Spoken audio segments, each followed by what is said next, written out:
Bonjour à tous et à toutes. Parti de la ville chinoise de Wuhan, le coronavirus prend une tournure inquiétante. Des dizaines de milliers de personnes ont contacté le virus, avec déjà un bilan lourd de centaines de pertes en vies humaines. Le coronavirus continue de se propager et même au-delà des frontières chinoises. Chaque jour, à plusieurs endroits dans le monde, des cas de contamination sont découverts. Pour contenir le mal, la Chine déploie de grands moyens. Des mesures de restriction sont prises, des villes placées en quarantaine, d'autres nations optent pour le rapatriement de leurs concitoyens. La communauté internationale se mobilise pour la maîtrise rapide de cette épidémie. L'OMS a déjà lancé un appel de fonds pour combattre le coronavirus. Pour avoir une idée de l'évolution de l'épidémie et des mesures prises sur le plan diplomatique, nous recevons sur ce plateau spécial son Excellence Qin Taopeng. Il est ambassadeur de la République populaire de Chine au Bénin. Monsieur l'ambassadeur, bonjour. Bonjour. Merci de nous recevoir dans vos murs. Alors, je le disais tantôt, depuis plusieurs jours, la République populaire de Chine est à l'épreuve d'une grave crise sanitaire de l'épidémie du coronavirus et déjà des cas de mort. Plusieurs citoyens chinois sont sous menace et même des morts ont été comptés au niveau de Wuhan et à Pékin et environ. Son Excellence, quel sentiment vous anime depuis l'annonce de ce fléau? D'abord, c'est inquiétude, parce que c'est une épreuve grande, grave, pas seulement à Wuhan, mais aussi un peu en général. En général, en Chine. Plusieurs centaines de personnes ont perdu leur vie. Des milliers de personnes sont contaminées. Alors, et puis, il y a presque des dizaines, ça fait presque 40 villes sont mises en quarantaine. Donc, on attend tous les Chinois suivre l'avancement de cette activité. La mobilisation est générale en Chine. Et puis, cette activité, ce virus, est tombé à un moment important pour la Chine, la fête du printemps, le nouvel an chinois. Tout à fait. Ouais, donc, ça fait plus ou moins doubler l'inquiétude. Alors, à part l'inquiétude, c'est la douleur. Je suis de Wuhan, c'est mon pays natal. D'accord. Alors, parce que quand pour les autres, ce qu'on lit, ce ne sont pas les chiffres. Les chiffres sont froids, mais ce sont des êtres humains. Pour ceux qui sont morts, la plupart sont de Wuhan. Ceux qui sont contaminés aussi, ils sont aussi de Wuhan. Alors, c'est une ville de 11 millions d'habitants. Ils sont enfermés. On a fermé la ville pour protéger l'extérieur, pour couper la propagation. C'est un sacrifice d'une ville héros pour toute la Chine et aussi pour le monde. Et à Wuhan, j'ai aussi pas mal de parents, pas mal d'amis. Parmi ces... Vous avez personnellement quelqu'un qui a été donc touché par le virus, qui est décédé, selon les nouvelles que vous avez Jusqu'à reçues? présent, les parents directs ou bien amis directs que je connais, pas encore. D'accord. Mais chaque personne à Wuhan, les amis ont des connaissances qui ont perdu leur vie, m'ont partagé leur histoire de vivre à Wuhan maintenant. C'est vraiment douloureux. Alors, Vous êtes paniqué? Paniqué, pas du tout. Alors, la troisième, c'est la confiance. Oui. Une confiance pour le gouvernement chinois, pour le peuple chinois et aussi pour le Parti communiste chinois. Parce que les mesures prises par la Chine sont jamais connues dans l'histoire, devant ce virus jamais connu. Et ces mesures, c'est seule la Chine qui a le moyen, la capacité et cette audace de prendre toutes ces mesures-là. Ces mesures sont scientifiques, bien orientées, bien organisées et efficaces. Il a gagné appréciation venant de Est-ce que là, vous OMS. n'êtes pas dans une politique de faire la communication pour le gouvernement chinois? Non, il faut voir la réalité. Parce que, Selon vous, la Chine a déployé tout ce qu'il faut. voilà. Alors, quels sont les... devant la crise, il y a un système de crise interministériel à construire. C'est une mobilisation nationale. On a pris beaucoup de mesures au niveau national, provincial, régional et communal. C'est pourquoi une quarantaine de villes peuvent fermer. Pour fermer une ville, C'est exceptionnel. c'est exceptionnel. Mais aussi, il faut avoir de courage. Parce que c'est pour couper la propagation de virus à l'extérieur. Mais une fois fermé, comment faire? Il faut faire vivre toutes les personnes là-dedans. Et les mesures sont prises, quartier par quartier, cité par cité, route par route, maison par maison, pour faire des enquêtes, pour guérir les infectés, trouver les suspects, traiter les suspects, et aussi pour faire éviter d'être contaminé par les autres, c'est-à-dire couper. Toute la population est mobilisée. Mobilisée d'abord par les informations, mais aussi par la communication des savoirs sur le virus, les savoirs sur la protection contre le virus. Tout ça, il faut une mobilisation générale. Et cette force de mobilisation, ça existe seulement en Chine. Dans les autres pays, on n'a pas vu. Donc, si je vous suis très bien, vous croyez en la capacité de votre pays à gérer cette situation? Oui. Alors, par exemple, à Wuhan, on a construit en 10 jours 2 hôpitaux avec 2600 lits. Est-ce qu'on peut trouver une vitesse dans un autre pays? Alors, on a mobilisé 6000 pour la première fois de médecins, infirmières de niveau national pour aider le Wuhan. Était la province de Hubei. Et puis après, le deuxième tour, il y a encore 2000. Alors, on a mobilisé tout le pays pour soutenir le Wuhan et aussi pour soutenir les provinces en problème. Et puis, à propos pour la coopération internationale, on est pleinement ouvert, transparent. Et cette coopération a gagné la confiance de OMS et aussi l'appréciation. D'accord. Alors, vous le dites si bien, parce que la Chine n'est pas fermée, la Chine n'est pas en autarcie, la Chine fait partie du monde. Mais dès les premières heures de la crise, on sait que les États-Unis, sans aucune assistance, sans aucune aide substantielle, ont été les premiers à quitter, on peut le dire, les navires. Et le gouvernement américain a été le premier à évacuer le personnel de son consulat à Wuhan, le premier à suggérer le retrait partiel de ses diplomates à l'ambassade et toujours le premier à imposer une interdiction de voyage aux ressortissants chinois.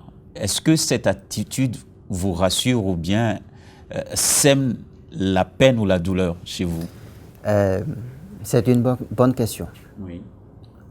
Ce virus est un défi de la nature à l'égard de la Chine et aussi à l'humanité.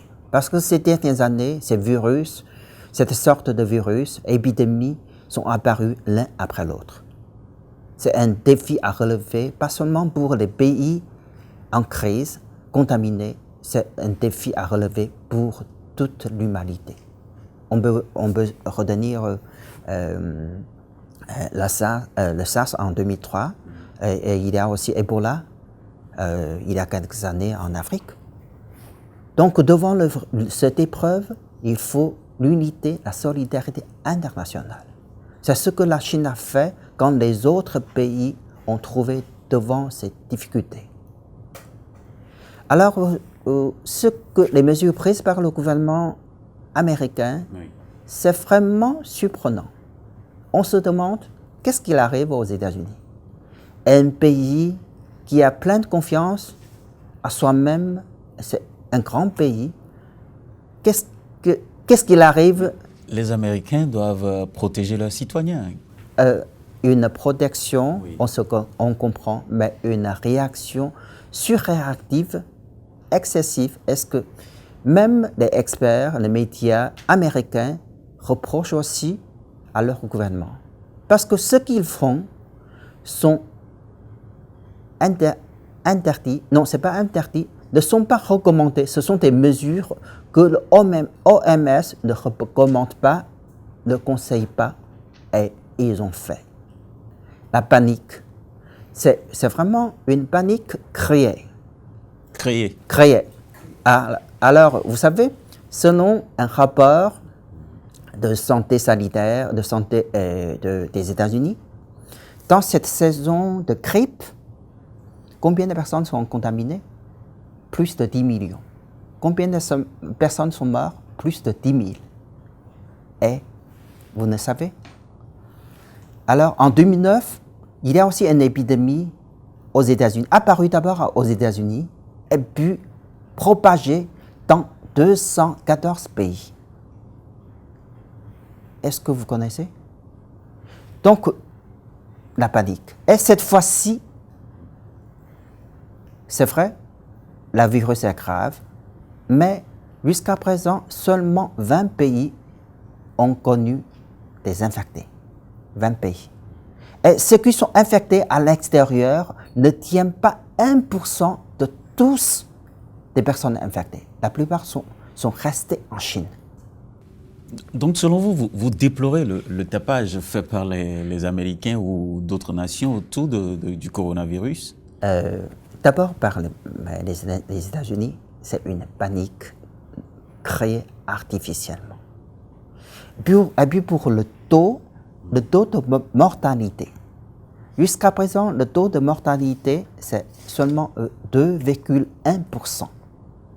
C'est beaucoup plus bas que les autres épidémies avancées. Pourquoi vous focalisez l'attention sur les États-Unis alors que la France, la Russie et certains pays de l'Afrique ont aussi procédé au rapatriement de leurs ressortissants en Chine? Je ne focalise pas les États-Unis. C'est votre question.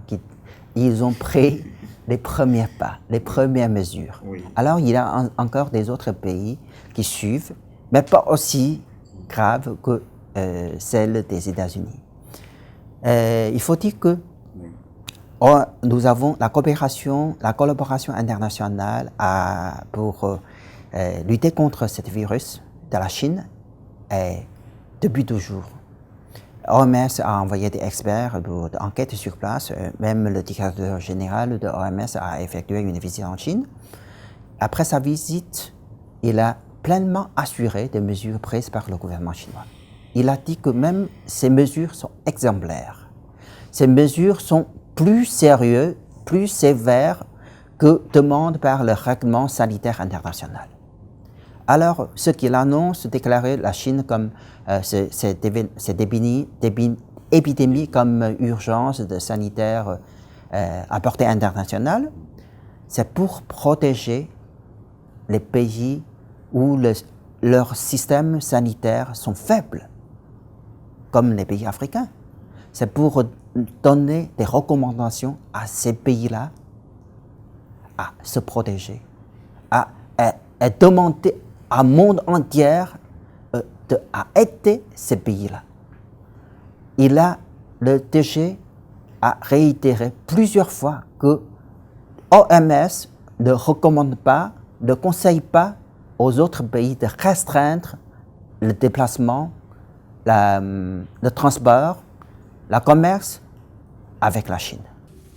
Vous craignez l'isolement au regard de la posture des autres pays, la France, la Russie, qui demandent le rapatriement et autres. Vous craignez l'isolement de la Chine sur le marché? Pas du tout.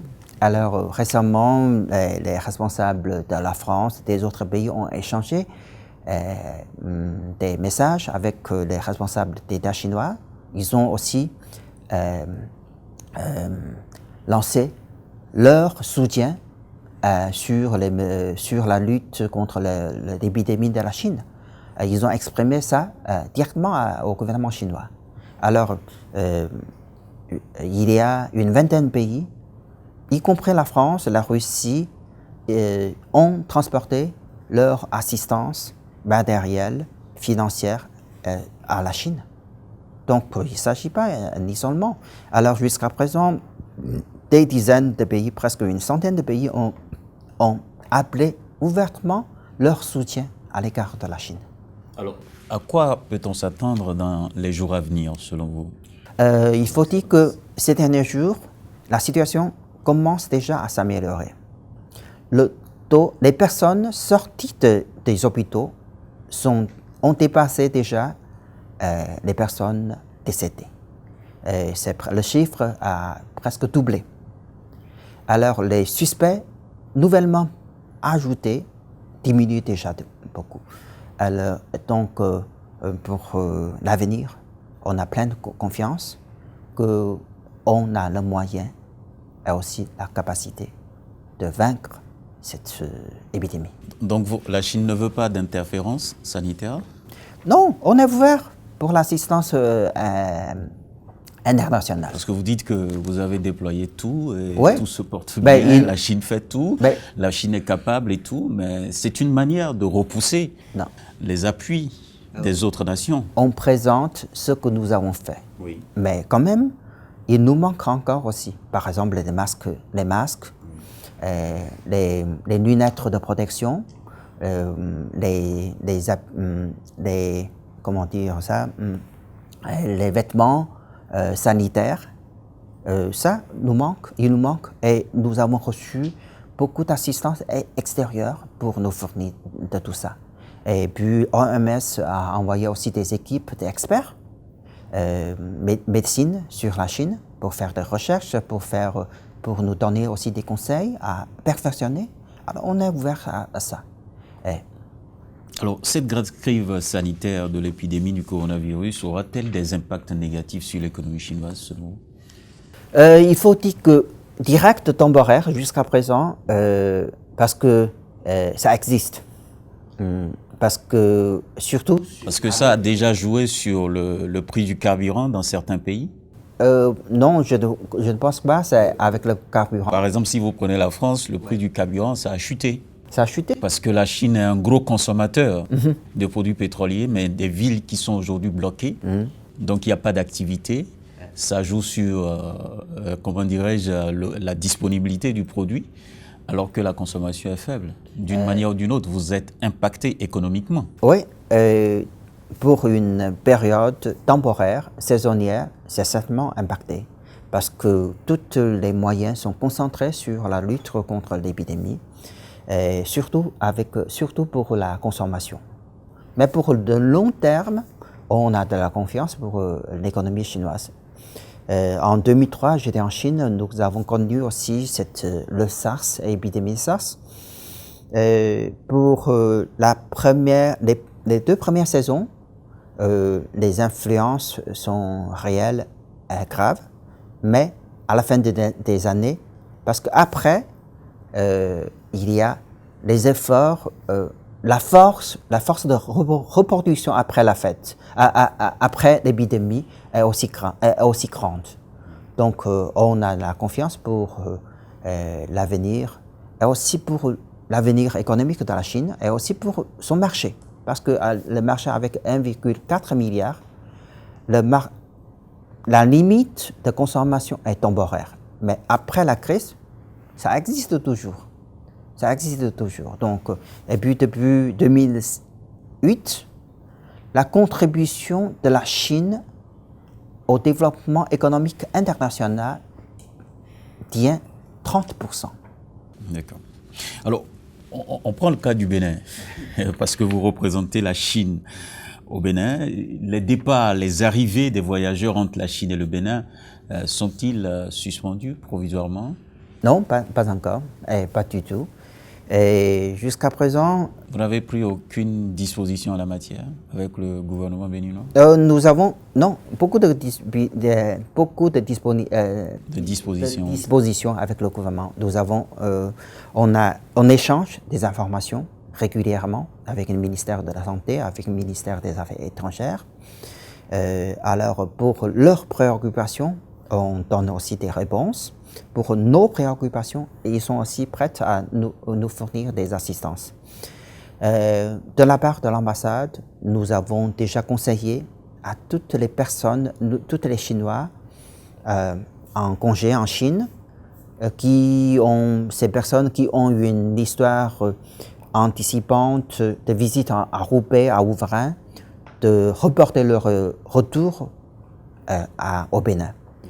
Alors pour toutes les personnes, les autres Chinois nouvellement arrivés ici, nous les conseillons de rester dans leur maison pendant une certaine temps, d'une semaine à 2 semaines. Et nous avons aussi demandé aux autres Chinois de respecter les conseils sanitaires proposés par le gouvernement et par le ministère de Santé béninois. Alors nous les informons aussi les savoirs de protection et aussi de prévention contre l'épidémie. Nous avons aussi mobilisé toutes les entreprises résidentes ici, la communauté chinoise dans l'association des Chinois ici. Quand il y a des problèmes, il faut nous informer au premier temps. Donc, devant cette crise, la panique est plus dangereuse que le virus. Mais nous savons quand même que l'évolution du virus est quand même fulgurante. Ouais. Est-ce qu'aujourd'hui, vous avez la certitude qu'il n'y a pas eu de cas de Chinois infectés au Bénin? Et il n'y a aucun cas d'infecté, aucun cas suspect ici au Bénin, ni dans la communauté chinoise, ni parmi les Béninois. Dans toute l'Afrique, jusqu'à présent, on n'a pas encore trouvé aucun cas infecté. Toute l'Afrique. Aucun cas suspect. Alors, on parle ici, comme répété beaucoup de fois, le directeur général de l'OMS, c'est pas le moment de panique, c'est le moment de fête. Est-ce que vous suivez la communauté chinoise? Oui. Correctement? Est-ce qu'ils sont tous répertoriés depuis l'annonce du coronavirus? Est-ce que tout ça est sous projecteur? Oui, il faut dire que les Chinois, oui, ils suivent plus près que toutes les autres nations sur cet événement. Alors, leurs savoirs sur cet événement, cette épidémie, sont beaucoup plus que les autres nations. Parlant du Bénin, son Excellence, il y a quand même des citoyens béninois qui sont en Chine. On a suivi par exemple le ministre des Affaires étrangères qui a rassuré les Béninois sur le fait que les Béninois qui étudient en Chine n'ont pas été touchés par le phénomène. Est-ce que vous certifiez? Oui, ça c'est sûr jusqu'à présent parce que la communauté béninoise est organisée par votre ambassadeur en Chine. Alors, ils ont des contacts réguliers avec les étudiants, avec les ressortissants béninois. Jusqu'à présent, il faut dire que parmi toutes les personnes contaminées en Chine, infectées en Chine, on trouve seulement 16 étrangers et 2 est déjà sortis de l'hôpital. Alors, on dit que ça ne tient pas moins de 0,1%. Et puis, pour les étrangers résidant en Chine, le gouvernement a pris aussi des mesures particulières pour les informer, parce que les informations sont plus importantes que la protection. Quand même, la contamination est un peu restreinte, mais les informations, c'est pour éviter d'infecter.